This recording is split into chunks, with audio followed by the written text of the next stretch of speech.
everybody. Welcome back to the Insightful Thinkers podcast.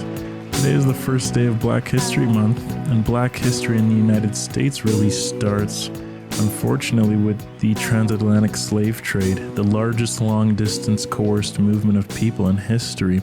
From the late 15th century onward, the Atlantic Ocean, once a barrier that prevented regular interaction between the people inhabiting its adjacent continents, became a commercial highway that integrated the histories of Africa, Europe, and the Americas for the first time.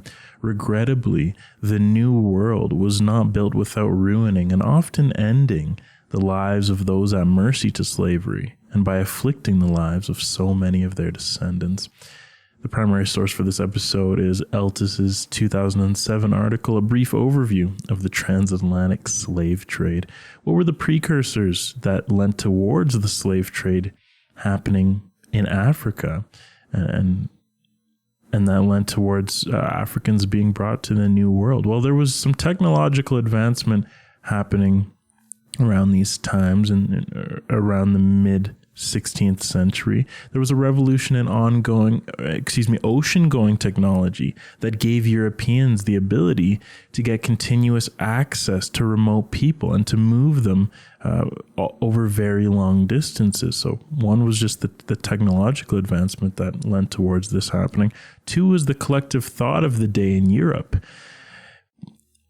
It was much cheaper to obtain slaves in Europe than to send a vessel all the way to a coast in Africa that lacked proper harbors and was remote from European political, financial, and military power. The fact that this option, though, was not considered suggests that there was a European inability to enslave other Europeans around this time. Except for very few social deviants, Europeans would simply not enslave members of their own societies. So one was the technological advancement that led to this. Two was the collective thought of the time. And these are the things, just because there's technological advancement, it doesn't mean that lent to slavery happening, but these are just some of the conditions that were favorable towards slavery occurring. So two was the collective thought of the day, that Europeans had to travel elsewhere to obtain slaves rather than source slaves from their own population. And the other factor that was conducive towards the transatlantic slave trade was the wind and the ocean currents in the North and the South Atlantics. So there are two systems of wind and ocean currents in the North and South Atlantic that follow the pattern of giant wheels. One lies north of the equator and it turns clockwise, while its counterpart to the south turns counterclockwise. The northern wheel is what largely shaped the North European slave trade that was dominated by the English, whereas the southern wheel shaped the huge traffic to Brazil, which for 3 centuries was almost exclusive to the most perverse traders of them all, the Portuguese. They were responsible for about 40% of the entire transatlantic slave trade. They were bringing slaves primarily from Angola to Brazil, whereas the English were bringing slaves from mostly West Africa to the New World, to the Americas, or to the Caribbean. So just the way that the wind and the ocean currents were, that shaped where slaves were being sourced from. And it's mostly Americans who listen to this podcast, so most of if there are any African Americans listening, most of this heritage would be from West Africa. Slaves were mostly being sourced from the banks of West Africa, and they were coming up to the Caribbean, into Jamaica and places like that. And then they were also coming up to the Americas, Mexico, and the United States. So it's mostly sourced from Western Africa. Some of the early voyages, the first Africans who were forced to work in the New World in the Americas actually left from Europe at the beginning of the 1500s. They didn't actually leave from Africa. So there were a few Africans who were in Europe, and they were brought to the New World. The New World, by the way, is the Americas. So new meaning that the Americas were new at the time of the transatlantic slave trade, which is so just the Western world, essentially. There were few vessels at this time, though, that carried only slaves on these early routes. These ships also carried many other commodities, and they weren't dedicated slave ships at the very start of the 1500s. Now, the first slave voyage directly from Africa to the Americas probably sailed a little after that, about 26 years later, exactly 20 years later in 1526. So, and the slave traffic to Brazil, which eventually, as I mentioned, accounted for about 40% of the trade, got underway around 1560. Sugar was what drove this traffic as Africans gradually started to replace the native labor force on which the early sugar mills had drawn over the period between 1560 to 1620. So Africans started to replace the natives as the slaves and the laborers, especially in Brazil. So this is all happening in the mid 1500s now.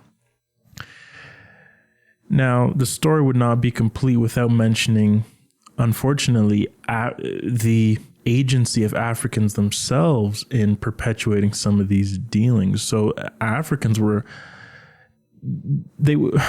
sometimes the Europeans were stealing slaves from Africa, but most of the time they were purchasing them from merchants, African merchants.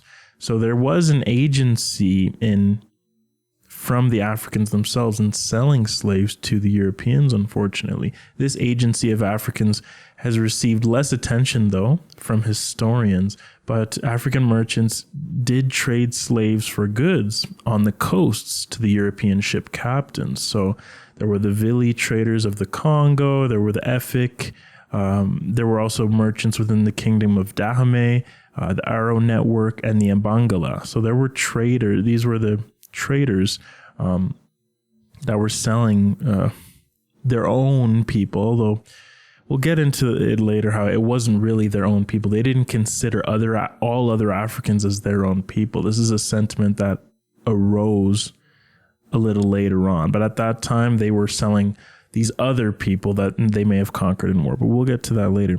So during the early years of the transatlantic slave trade, the Portuguese, for instance, generally purchased Africans who had been taken as slaves by other Africans during tribal wars. So it was an actual dealing that was happening here. But as the demand for slaves grew, the Portuguese actually began to enter the interior of Africa to forcibly take captives.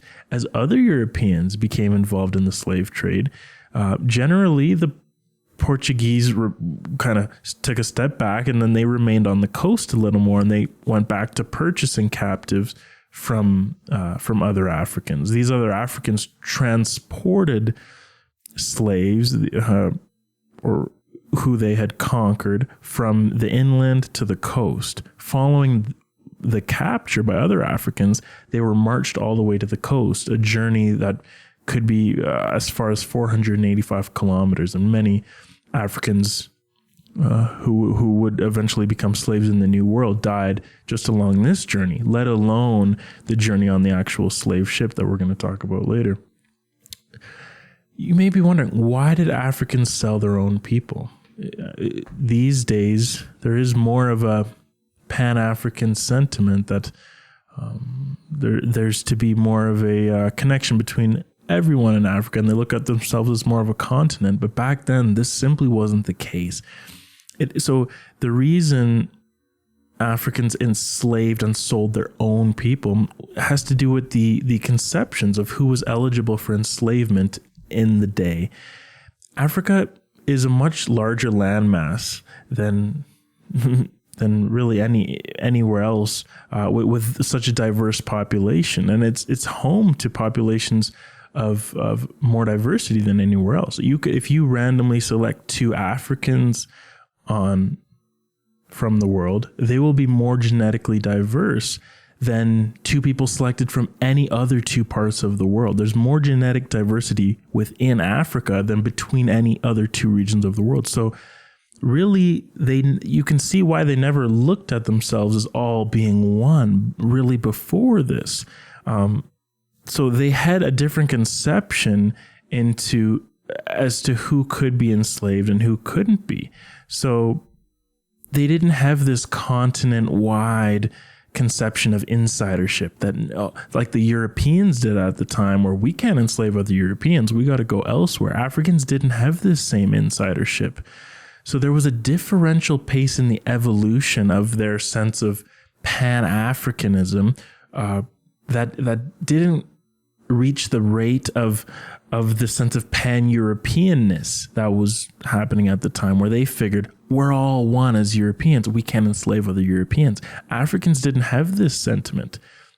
By the 13th century, Europeans already were no longer enslaving other Europeans as they did before this.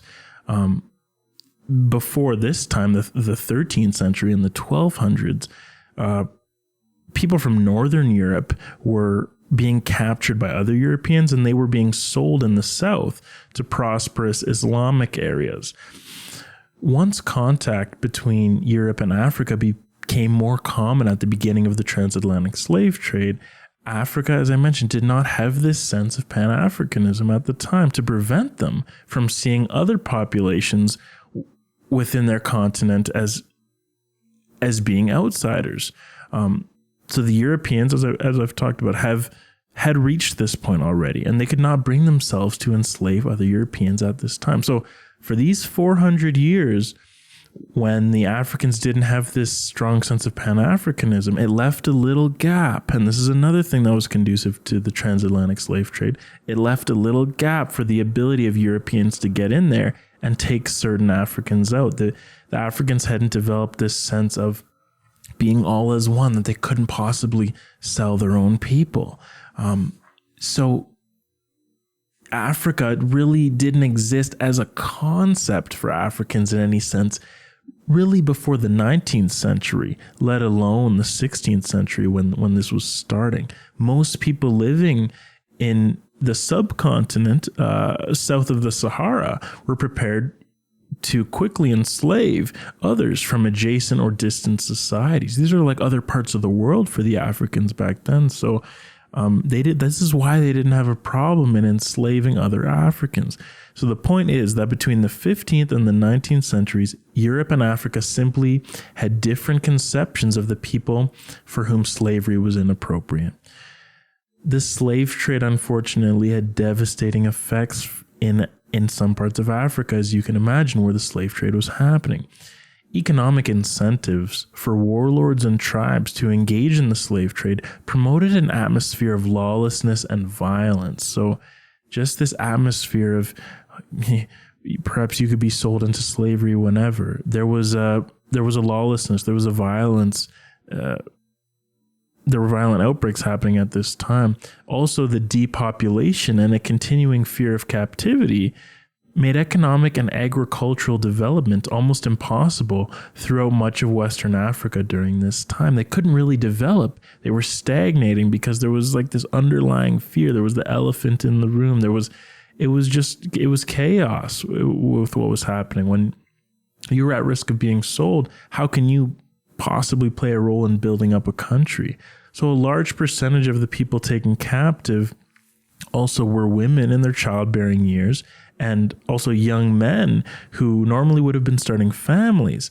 The only people who were left behind in these regions of Africa where the transatlantic slave trade was rampant were the elderly, the disabled, or the dependent, and they weren't as equally able to contribute to the economic health of their societies. So this is how some regions in Africa started to break down.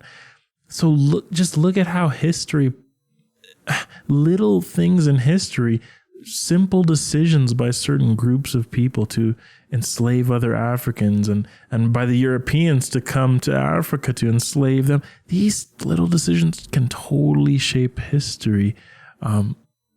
Even in this little 400-year window where the Africans just didn't have a sense of Pan-Africanism to not sell their own people, and the Europeans, they were no better. Just because they had a sense of pan-Europeanness, they still were sourcing slaves from these other regions. So there was this unfortunate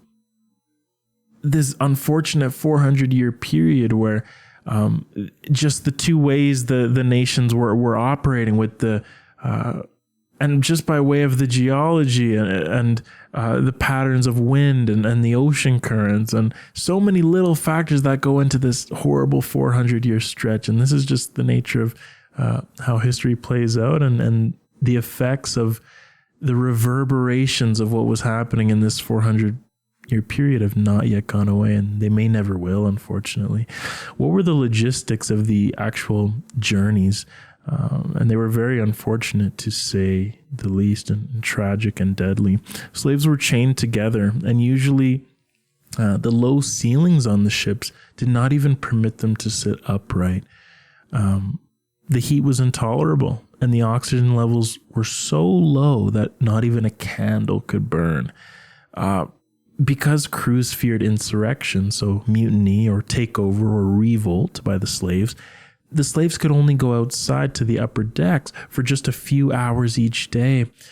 And to allow for the largest possible amount of cargo to be carried, the captives were wedged below decks, chained to low-lying platforms stacked in tiers, with an average individual space allotment that was 6 feet long, 16 inches wide, and 3 feet high. They were literally packed in there like animals. There was no room. They couldn't even move. They weren't able to stand or even turn over. They were just on their backs in this extremely small area. Many died in that exact position without being able to move. Imagine the claustrophobia. It's unbelievable what was happening here. The average duration from all regions of Africa was over 2 months like this, with only a few hours a day to get out to the upper decks. Filthy conditions also ensured gastrointestinal illnesses and a range of epidemic pathogens. Historians estimate that around 15%, estimates vary, but around 15% of Africans headed for the New World died on these journeys. So many bodies of dead or dying Africans were jettisoned or tossed into the ocean that sharks regularly followed the slave ships on their westward journey. The conditions were absolutely intolerable. And you can see why there were these revolts happening. And occasionally revolts were successful, especially in the case of the 1839 slave ship called the Amistad. The African captives sometimes were able to take control of these ships. So the most famous incident on the Amistad, it occurred in 1839 when Joseph Cinque led a mutiny of 53 illegally purchased slaves on this Spanish slave ship. So they killed the captain and 2 members of the crew, but they spared the life of the Spanish navigator so that he could sail them home to Sierra Leone. The navigator tricked them in a way, and he still managed to sail it generally northward. They ended up landing in the United States, where the U.S. Navy seized them off of the Long Island coast. They ended up getting transported to Connecticut, where slavery was legal. So this crew was still possibly at risk of being enslaved, but the court ruled that because the slaves were purchased illegally, they were hence the victims of kidnapping, so they were granted the right to return home to Sierra Leone. It wasn't always a success story with some of these revolts, but many happened, and there were some successful stories like this, but the vast majority, there was no revolt, and most of the Africans that were brought onto these ships made it to their destinations to be enslaved, unfortunately. When did this slave trade end? When did this 400 period that I've talked about, what was the end of this? Well, it started really, as we've talked about, because of how quick the contact was between Africans and Europeans. And this didn't really allow for any form of a gradual adjustment to be had between these two totally different cultures who were just coming in contact really for the first time. So there had to be like a merging of perceptions of right and wrong to develop over periods of time, a merging of group identities and relations. these could not develop so quickly. So cultural adjustment just wasn't happening in the early days of the slave trade, and the result of this was the rise of this insider-outsider divide, and that created this transatlantic slave trade. But over time, even the Europeans could not bring themselves to enslave other Africans, whereas before they couldn't bring themselves to enslave other Europeans. Eventually, they could no longer. The abolitionists started to bring up points about how we can't even be enslaving anybody because we're all humans in the end. It's like a pan-humanness rather than just a pan-Europeanness. So the idea of increased contact is really what slowed down the slave trade and brought it to a halt in the end, because even Africans started to see other Africans as outsiders. So it just takes time for these types of perceptions to develop, to slow down these things, and for almost morality to develop in a way among populations. The awareness of this insider-outsider divide within Europe coincided with the onset of the struggle to suppress the slave trade and then slavery itself. So they started to see now everybody as being insiders, whereas first they saw just the Europeans as all insiders. Now they started to see all humans as insiders. So nobody is an outsider. Nobody should be enslaved. So early in the 1800s is when things started to come to an end. The British campaign to end the slave trade began. Charles James Fox, a British statesman, posed a question for the House of Commons. He said, "How would members of Parliament react if a Bristol ship were to go out to any part of France and the Democrats were to sell the aristocrats, or vice versa?" This was the earliest documented example of anyone in power posing a question like this. It was in the very early 1800s where these ideas about or this increased morality started to develop in Europe. At the same time, in 1802, the Danes also passed legislation ensuring their own slave trade would become illegal in 1802. In 1807, the British government officially made the slave trade illegal, as did the US government. Beginning in 1810, the British started to actually establish a network of treaties that allowed their naval vessels to detain ships of other nations. The British actually committed 10% of their naval resources to suppressing the trade, despite being the leading slave trading nation just 50 years earlier. So there was a real rapid change happening in the 1800s here. Truly decisive actions against the traffic did not really come in everywhere until the 1840s and in 1851, when the Cuban and Brazilian governments started to take serious action against the slave trade. Once the Brazilian authorities began arresting slave ships where slavery and slave trade was rampant, once these authorities began arresting slave ships in the end of 1850, the volume of traffic really slipped to levels that hadn't been seen for 200 years before that. So really the traffic couldn't fully be halted until there was an actual intervention by the governments. It couldn't be halted by naval action alone on the part of the British, or just what the British established with their naval fleet to shut down slave ships. It had to actually come from all these participating governments, and actual action had to be taken in that way, not just in the seas. By the 1860s, all governments started to cooperate to suppress the traffic. The last transatlantic slave expedition to Cuba, and which probably came from the Congo River, completed its voyage in 1867. So this is really when it all ended. It is interesting that it ended, though, because the economic imperatives all pointed to a continuation of the trade. Everything was going just fine. Economically, if you looked at whatever statistics they had back in the day, it was all pointing to continuing the slave trade. It was beneficial for all the parties monetarily.